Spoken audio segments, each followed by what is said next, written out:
अधूरी हसरतों का इल्ज़ाम हर बार हम पर लगाना ठीक नहीं। वफा खुद से नहीं होती, खता ईवीएम की कहते हो।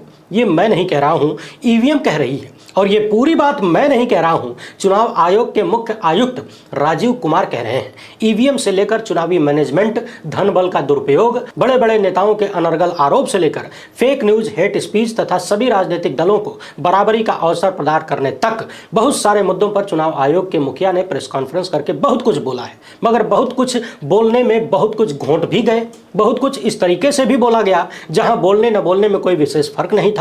और बोलते ही बोलते चुनाव आयोग के मुखिया वो भी बोल गए जो शायद नहीं बोलना चाहिए था। राजनीतिक दलों के नेताओं को तो सोच समझकर बोलने की हिदायत दी जा रही थी, लेकिन ऐसा लग रहा है कि यदि चीफ इलेक्शन कमिश्नर सोच समझकर बोले होते तो ये वाली लाइन कतई न बोलते। यूं समझ लीजिए कि पिछले कई साल से मशीन को लेकर जो सवाल उठ रहे हैं उसकी कमजोरी, वो कमी खुद ही चुनाव आयोग के मुखिया ने स्वीकार ली। पिछले कई साल से देश भर का जनमानस जो सवाल उठा रहा है, चुनाव आयोग को जिस गलती की तरफ ध्यान देने की बात कह रहा है, सरेआम मुख्य चुनाव आयुक्त ने अपनी उस कमी को स्वीकारा है। मगर दुख की बात यह है कि सबसे बड़ी कमी स्वीकारने के बाद भी इलाज के नाम पर ठन गोपाल। आज इस वीडियो में चुनाव आयोग द्वारा की गई प्रेस कॉन्फ्रेंस में दिए गए जवाबों का कुछ अंश आपके सामने रखूंगा और ताबड़तोड़ कम से कम दर्जन भर बेहद महत्वपूर्ण सवाल किए जाएंगे जो सीधे सीधे आप लोगों से निकल कर आता है। आपसे अनुरोध बस इतना है कि आखिर के 5 सवालों को विशेष फोकस करके सुनिएगा, वो सबसे ज्यादा महत्वपूर्ण है। इसके साथ ही भारतीय जनता पार्टी के एक विशेष कारनामे पर विशेष सवाल चुनाव आयोग से किया जाएगा। जवाब तो आना नहीं है, मगर यह सवाल आप सबके दिमाग में होना चाहिए। और सबसे महत्वपूर्ण सवाल इस देश की तमाम विपक्षी पार्टियों से होगा। वीडियो के आखिर में लोकसभा चुनाव 2024 का बिगुल बज चुका है, आचार संहिता लागू हो चुकी है, 97 करोड़ से अधिक वोटर 7 चरण में वोट डालने का इंतजार करने में लग गए हैं। वैसे 7 चरण में चुनाव कराने को लेकर चुनाव आयोग ने जैसा जवाब दिया है, सुनने के बाद आपका मन करेगा कि दोनों हाथों को ऐसे ऊपर उठाएं और अपना ही बाल जोर जोर से नोच लें। यकीन न हो तो खुद ही महसूस करिएगा। आज की वीडियो काफी जबरदस्त होने वाली है। आपसे अनुरोध बस इतना है कि ज्यादा से ज्यादा लोगों तक इसको शेयर करिएगा, पूरा देखिए। हर एक वीडियो को लाइक शेयर करना बहुत जरूरी होता है। बातों को जरा ध्यान से सुनते जाइए। अपने इस प्रेस कॉन्फ्रेंस में चुनाव आयोग ने बहुत सारा डाटा दिया, किस उम्र के कितने वोटर हैं, किस वर्ग के कितने वोटर हैं। जैसे लगभग 50 करोड़ पुरुष और 47 करोड़ महिलाएं इस बार वोट देने वाली हैं। 1 करोड़ 80 लाख से अधिक फर्स्ट टाइम वोटर हैं। मोटा मोटी 88 लाख विकलांग वोटर हैं। 20 करोड़ के आसपास युवा वोटर हैं। 48,000 से अधिक ट्रांसजेंडर भी हैं। अपनी तरह तरह की तैयारियों के साथ साथ चुनाव आयोग ने बताया कि अलग अलग पार्टियों के जो भी स्टार कैंपेनर हैं, यानी जो चुनाव प्रचार में जमकर प्रचार झोंकेंगे, उनके लिए हमने गाइडलाइन बनाई है और उनकी पार्टी से कहा है कि हमारी गाइडलाइन अपने प्रचारकों को बता दीजिए, सुना दीजिए, पढ़ा दीजिए। राजीव कुमार ने कहा कि अक्सर कहा जाता है कि आपने नोटिस दिया लेकिन एक्शन नहीं लिया, लेकिन हम अब इतिहास देखकर काम कर रहे हैं। हमारी साफ साफ गाइडलाइन है कि हेट स्पीच न दें, धार्मिक टिप्पणी न करें, किसी की प्राइवेट लाइफ पर हमला न करें, अनवेरिफाइड या मिसलीडिंग प्रचार न करें। अब चुनाव आयोग की इन्हीं बातों के साथ साथ हमारे सवालों की झड़ी भी शुरू होती है। एक एक सवाल को ध्यान से सुनते जाइए और एक नागरिक के रूप में विचारते जाइए। चुनाव आयोग ने कहा है कि अब तक हमने जिन लोगों को नोटिस दिया वो मोरल सेंसर था, मतलब लोग अपने आप ही सुधर जाएं, एक्शन न लिया जाए। लेकिन अब हम एक्शन लेंगे और इतिहास देखकर चलने की बात भी उन्होंने कही। तो सवाल यह है कि भारतीय जनता पार्टी के दर्जनों नहीं सैकड़ों ऐसे नेता हैं जो लगातार हेट स्पीच देते हैं। स्वयं देश के प्रधानमंत्री न जाने कितनी बार धार्मिक टिप्पणी करते हुए देखे गए। पिछले साल ही कर्नाटक के चुनाव में सरेआम मंच से प्रधानमंत्री जय बजरंगबली का नारा लगाते हुए देखे गए। इसके अलावा बीजेपी के तमाम नेता, चाहे वो प्रधानमंत्री मोदी हो, अमित शाह हो, जेपी नड्डा हो, राजनाथ सिंह हो, सब के सब आए दिन झूठा दावा करते हैं, विपक्ष पर झूठा आरोप लगाते हैं। यहां पर मैं सिर्फ 2 उदाहरण आपके सामने रखना चाहूंगा। जैसे कि पहले भी आपने देखा है, आगे भी देखने को मिल सकता है, बीजेपी के नेता लगातार 2G घोटाले का आरोप कांग्रेस पर लगाते हैं, जबकि सीबीआई ने इस मामले को रफा दफा कर दिया। कोई घोटाला साबित नहीं हुआ, वो भी इसी सरकार के दौरान। सारे आरोपी बरी हो गए। तो सवाल यह है कि चुनाव आयोग की लिस्ट में ये भ्रामक प्रचार है कि नहीं, बदनाम करने वाला झूठा प्रचार है कि नहीं जो बीजेपी के लोग करते हैं। इसके अलावा हाल फिलहाल में आप ये भी देख रहे हैं कि भारतीय जनता पार्टी ने बाकायदा ये एक फर्जी फिल्म बनवाकर देश भर में ये प्रचारित करने का खेल शुरू कर दिया है कि मोदी ने फोन करके रूस और यूक्रेन का युद्ध रुकवा दिया। आपने भी किसी न किसी रूप में ये वाला वीडियो जरूर देखा होगा, जिसमें ये लड़की रोते बिलखते हुए दांत चियार के कहती है, मम्मा फलाने जी ने युद्ध रुकवा दिया, वार रुकवा दी मम्मा, मैंने बोला था ना वो हमें बचा लेंगे, वो बचा लेगा। जबकि युद्ध रुकवाने का दावा पूरी तरह से झूठा है। ये खुद भारत सरकार ने स्वीकारा। उसके अधिकारियों ने स्वीकारा है, मगर इसके बावजूद बीजेपी के तमाम नेता ये झूठी बात हमेशा दोहराते हैं और अब तो लगातार फिल्म बनाकर प्रचारित की जा रही है। तो सवाल यह है कि चुनाव आयोग को यह भ्रामक प्रचार दिखेगा कि नहीं।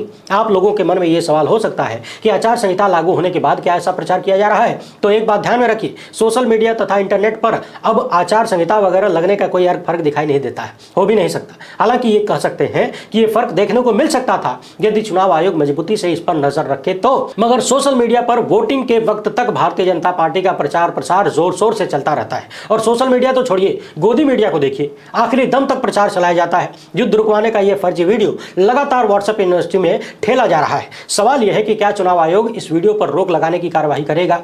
आयोग ने यह भी कहा कि प्रचार को न्यूज के रूप में छापा जाता है, इस पर भी रोक लगाएंगे। तो क्या चुनाव आयोग गोदी मीडिया को देख पा रहा है जो 24 घंटे भाजपा का एजेंडा चलाता है। बात नफरत परोसने की हो या फिर चुनाव से महीनों पहले मोदी को तीसरी बार प्रधानमंत्री घोषित कर देने की हो, आप 24 घंटे गोदी मीडिया का कोई भी चैनल, कोई भी न्यूज चैनल उठाकर देख लीजिए, ऐसा लगेगा कि चुनाव परिणाम आ चुका है। गोदी मीडिया वाले कभी भी मोदी को तीसरी बार शपथ दिलवा सकते हैं, माला पहना सकते हैं। क्या चुनाव आयोग की नजर में यह प्रोपेगेंडा प्रचार है कि नहीं। चुनाव आयोग के मुखिया ने यहां तक कह दिया कि अखबारों में अक्सर इसकी लहर उसकी लहर छप जाता है, यानी इन्हें मालूम है, मालूम सब कुछ है, ये सब कुछ देखते हैं मगर कुछ भी करते हुए नजर नहीं आते, रुकता नहीं है ये सब। और ये बात पिछले कई सालों का चुनावी इतिहास देखकर कही जा सकती है। चुनाव आयोग ने कहा कि कैंपेनिंग के दौरान पार्टियां लाल रेखा पार न करें, सोच समझकर बोलें, व्यक्तिगत हमलों और गाली से बचें, ऐसी भाषा न बोलें कि दुश्मनी बढ़ जाए और फिर दोस्ती होने में दिक्कत हो। आजकल तो दुश्मनी और दोस्ती भी बहुत जल्दी जल्दी होती है। वैसे जहां तक बात नेताओं के बीच दोस्ती और दुश्मनी की है और दुश्मनी के बाद दोस्ती करने में शर्मिंदा होने की है,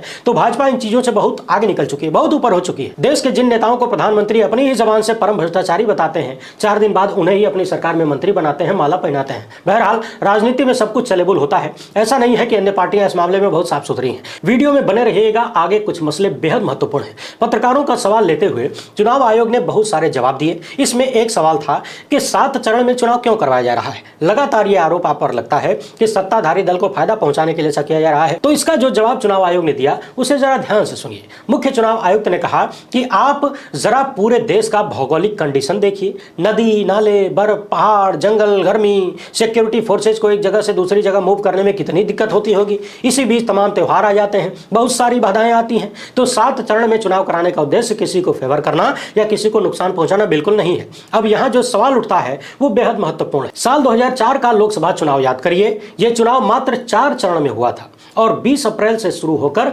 10 मई तक समाप्त हो गया। यानी आज से 20 साल पहले हमारे देश में 21 दिन के भीतर चुनाव पूरा करा लिया गया और मात्र 4 चरण में ही पूरा करा लिया गया पूरे देश का चुनाव। अब सवाल यह है कि 2 दशक बीतने के बाद 20 साल में एक पूरी पीढ़ी सामने आ जाती है और वो पीढ़ी वोट देने के लायक भी बन जाती है। हमारे बीच तमाम टेक्नोलॉजी आ चुकी है। इस दौरान जमाना काफी आगे निकल चुका है। वो जमाना टाटा सुमो का था, अब फॉर्च्यूनर का है। उस समय 4 चरण और 21 दिन के भीतर यदि चुनाव हो गया तो आज ऐसी क्या मजबूरी है, ऐसी कौन सी समस्या है कि 19 अप्रैल से लेकर 1 जून तक चुनाव करवाना पड़ रहा है और लगभग 44 दिन आप चुनाव में इस देश का झोंक रहे हैं। क्या यह दिनों की बर्बादी नहीं है? यदि 2004 के चुनाव से तुलना करें तो दिनों की संख्या 21 के बजाय 44 लग रही है और 4 की बजाय 7 चरण में चुनाव हो रहा है। सवाल यह है कि क्या 2004 में हमारे देश में नदी नाले नहीं थे, बर्फ नहीं पड़ती थी, जंगल नहीं था, गर्मी नहीं थी, मौसम की मार नहीं थी? क्या उस वक्त सिक्योरिटी फोर्सेस को एक जगह से दूसरे जगह ले जाने में समय नहीं लगता था? क्या उस वक्त चुनाव के दौरान कोई त्योहार नहीं पड़ता था? एक तरफ तो हमारी सरकार विकसित भारत का सपना दिखा रही है, दूसरी तरफ क्या हम 2004 की तुलना में इतने पिछड़ गए हैं कि दोगुना समय लग जाएगा? जब वीवीपैट की सभी पर्चियों को मिलाने की बात कही जाती है तो यही चुनाव आयोग कहता है कि बहुत समय लग जाएगा जी। जब पेपर बैलेट से चुनाव कराने की बात होती है तो यही चुनाव आयोग कहता है कि बेफिजूल समय की बर्बादी होगी, चुनाव परिणाम आने में 3-4 दिन या फिर उससे भी ज्यादा समय लग जाएगा। पेपर बैलेट पर जाने के लिए आप कुछ दिन का समय बचाने का बहाना लगाते हैं और खुद वही चुनाव कराने में दोगुने से भी ज्यादा वक्त ले रहे हैं। तब क्या इस देश का समय बर्बाद नहीं हो रहा है, मशीनरी बर्बाद नहीं हो रही है, धन बर्बाद नहीं हो रहा है? बाकी आप लोग कमेंट बॉक्स में अपना जवाब लिखिएगा कि 20 साल पहले इस देश में नदी नाले, बर्फ, पहाड़, जंगल, गर्मी, रेगिस्तान ये सब कुछ नहीं था क्या? क्या भारत में त्योहार नहीं मनाए जाते थे? अगला मामला मशीन का है, वही मशीनिया जिसका बटनिया दबाने पर पू से आवाज आती है और आपका वोट पूरा हो जाता है और इस बार भी वही पू से बजाना है। राजीव कुमार ने इस मामले पर जवाब देते हुए कहा कि कम से कम 40 बार अदालतों में ईवीएम का मामला गया और अदालतों ने बार बार रिजेक्ट किया, डांट फटकार लगाई, जुर्माना तक लगाया। इनका कहना है कि आए दिन कोई भी उठ खड़ा होता है, डिब्बा लेकर खड़ा हो जाता है, उसमें दिखाने लगता है कि देखो हमने इसका बटन दबाया, ये पर्ची में छपकर आया, यहाँ गड़बड़ी हो सकती है, मैनिपुलेशन हो सकता है, छेड़छाड़ की जा सकती है, हैक किया जा सकता है, कुछ भी हो सकता है। कोई भी आदमी उठकर एक्सपर्ट बनने लगता है। हमने बार बार कहा है, इस बार भी कह रहे हैं कि ईवीएम 100% सेफ है, सिक्योर है।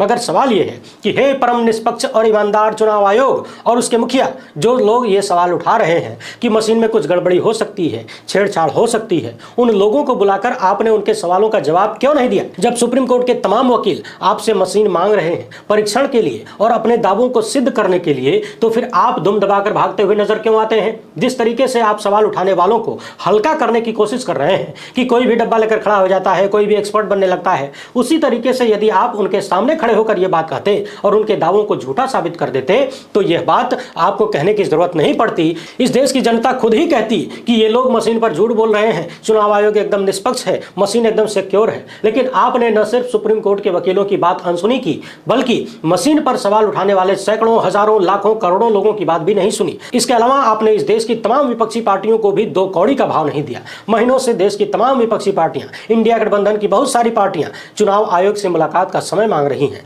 मगर चुनाव आयोग ने समय नहीं दिया। सवाल यह है कि चुनाव आयोग का काम क्या है? संविधान कहता है कि भारत का एक चुनाव आयोग होगा जिसकी जिम्मेदारी होगी साफ सुथरा और निष्पक्ष चुनाव कराने की।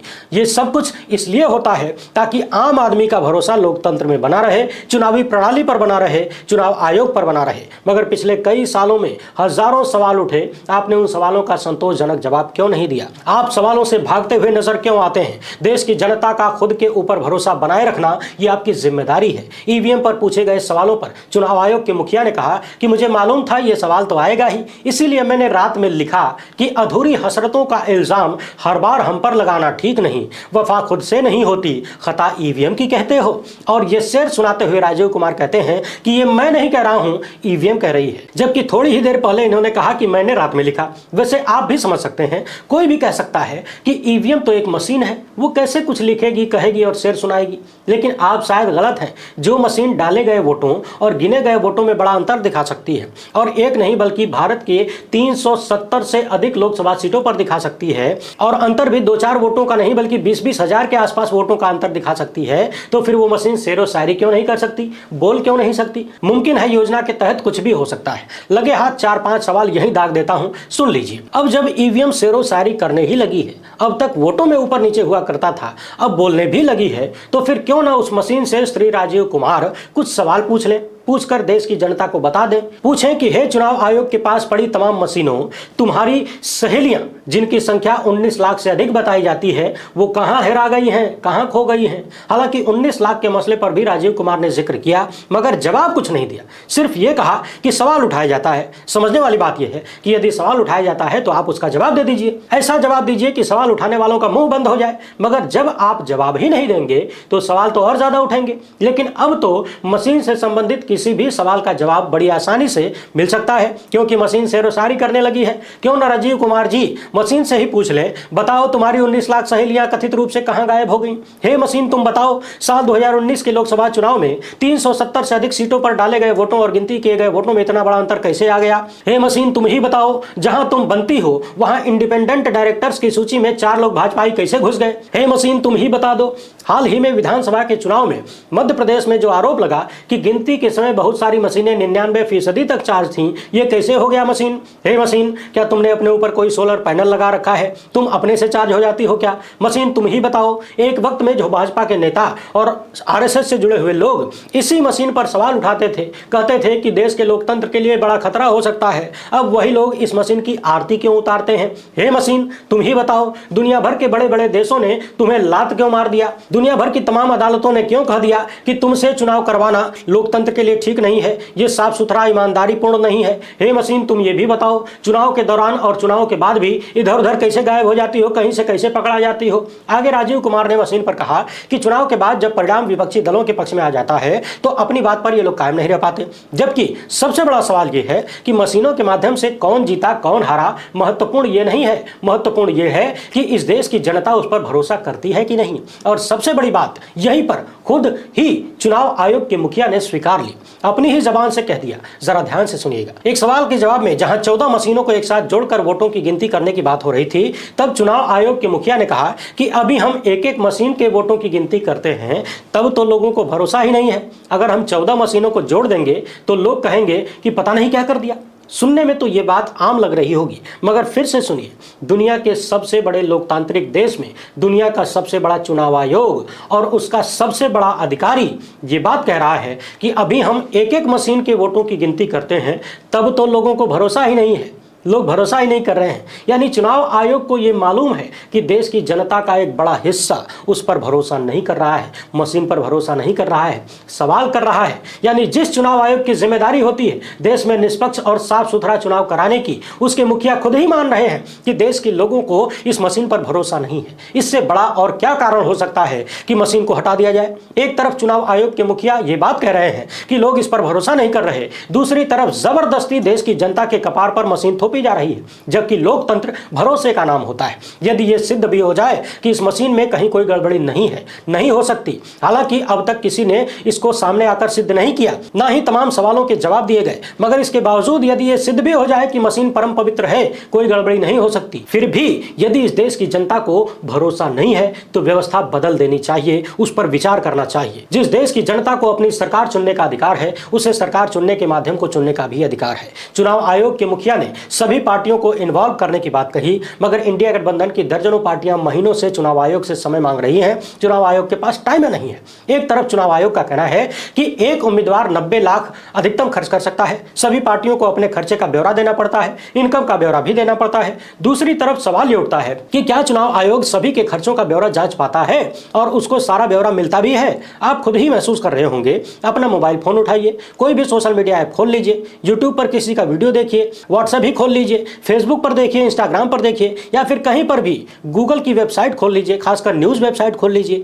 एक एक खबर में आप जब पढ़ेंगे तो न जाने कितने ऐड भारतीय जनता पार्टी के दिखेंगे। क्या चुनाव आयोग इन सब का हिसाब किताब करने में सक्षम है? और यदि सक्षम है तो करता भी है? पिछले सालों में भी और हाल फिलहाल में भी एक बेहद चौंकाने वाला खुलासा भारतीय जनता पार्टी को लेकर हुआ है, और वो ये है कि बीजेपी गुमनाम लोगों के माध्यम से, यानी अनऑथराइज्ड, यानी अपना नाम न लगाकर अलग अलग नाम के पेजों से करोड़ों रुपए खर्च करके अपना प्रचार करवा रही है। और गूगल ऐड का जो भी खर्चा होता है वो इंटरनेट के जानकार लोग, या फिर फेसबुक वगैरह पर जो खर्च किया जाता है उसके जानकार लोग बड़ी आसानी से पूरा ब्यौरा निकाल सकते हैं। यही काम मोहम्मद जुबैर ने किया है और निकाल कर बताया है कि पिछले 30 दिनों में भारतीय जनता पार्टी ने 16.8 करोड़ रुपया, यानी मोटा मोटी 17 करोड़ रुपया गूगल को दिया चुनाव प्रचार करने के लिए। और यदि पिछले 90 दिनों की बात करें तो भारतीय जनता पार्टी ने 30 करोड़ रुपया खर्चा किया। 90 दिनों में 30 करोड़, यानी 3 दिन में 1 करोड़ रुपया भारतीय जनता पार्टी सिर्फ और सिर्फ गूगल पर उड़ा रही है। यदि आप साल 2018 से लेकर अब तक का हिसाब किताब देखेंगे तो मोहम्मद जुबैर ने बताया है कि गूगल इलेक्शन एड्स पर भारतीय जनता पार्टी ने 80 करोड़ रुपया खर्च किया है। आपके स्क्रीन पर नीला पीला सफेद ये जो दिख रहा है, ये जो लिस्ट दिख रही है, इसमें जितनी पीली लाइन है वो सब भारतीय जनता पार्टी के लिए प्रचार कर रहे थे। इनमें से ज्यादातर ऐसे हैं जो देखने में नहीं लगता कि ये किसके लिए है, किसका नाम है, किससे संबंधित है, मगर काम बीजेपी के लिए ही करते हैं।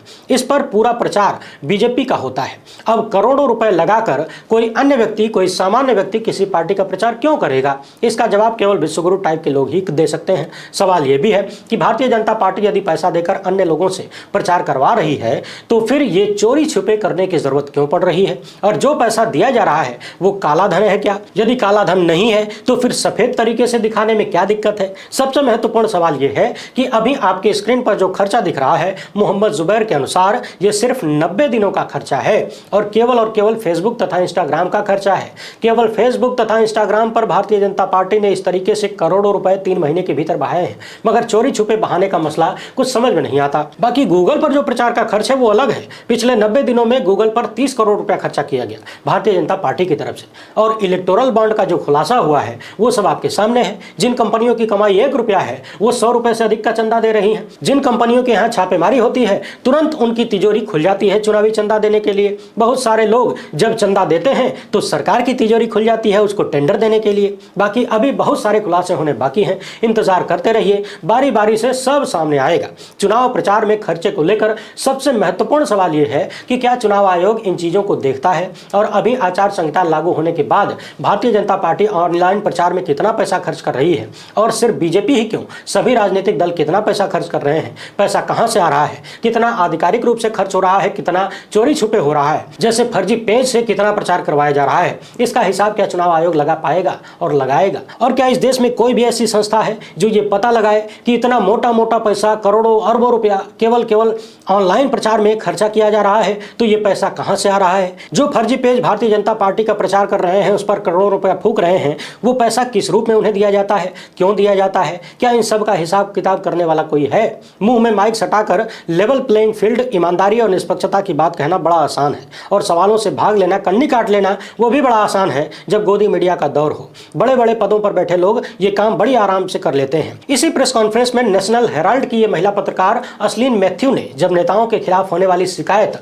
और उस पर कार्रवाई को लेकर सवाल उठाए, पूछा कि मोदी और अमित शाह के खिलाफ तमाम शिकायतें होती हैं, आरोप लगते हैं, उन पर आप कोई कार्रवाई नहीं करते, विपक्षी नेताओं पर खूब कार्रवाई करते हैं, तो जवाब देने में चुनाव आयोग के सबसे बड़े अधिकारी ने वही रास्ता अपनाया जो रास्ता पिछले 10 सालों से मोदी सत्ता अपना रही है, उनके नेता अपना रहे हैं, जैसे 15 लाख हर खाते में, 2 करोड़ रोजगार हर साल, बुलेट ट्रेन, 100 स्मार्ट सिटी। इन वादों पर जब आप सवाल करेंगे तो भाजपा नेता जिस तरीके का जवाब देते हैं, वैसा ही जवाब चुनाव आयोग के अधिकारी ने दिया। अभी तक जिस तरीके से चुनावी कार्यवाही चल रही है, उसे देखकर यह तो फिक्स है कि चुनाव तो इस बार भी ईवीएम से ही होने जा रहा है। शुरुआत से जो रवैया चुनाव आयोग का इस मामले पर था, अभी भी वही है, और होगा भी क्यों नहीं जब विपक्षी दल सन्नाटा मारकर बैठे होंगे। मशीन के मसले पर पहले दिन से मेरा सवाल बस इतना है कि विपक्षी दलों को यदि संदेह है तो फिर इस मशीन के भरोसे चुनाव में जाने से मना कर दें, क्यों नहीं कर देते?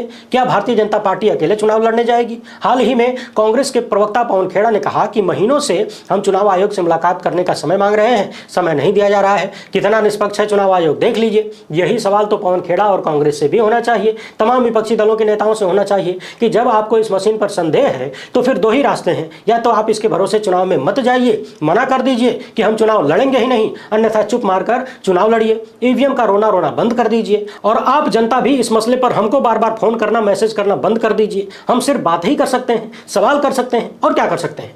करना तो मुख्य रूप से विपक्षी दलों को है। आप अपने राजनीतिक दलों और उनके नेताओं से कहिए कि भैया बात साफ करो, बताओ, या तो मशीन का बहिष्कार करो या फिर हारने के बाद मशीन को दोष मत देना, रोने मत आ जाना। यदि तुम्हें इस मशीन पर भरोसा नहीं है तो फिर यकीनन तुम हारने ही वाले हो, और जब हारने ही वाले हो तो फिर एड़ी चोटी का जोर लगाकर चुनाव लड़ने कहे जा रहे हो?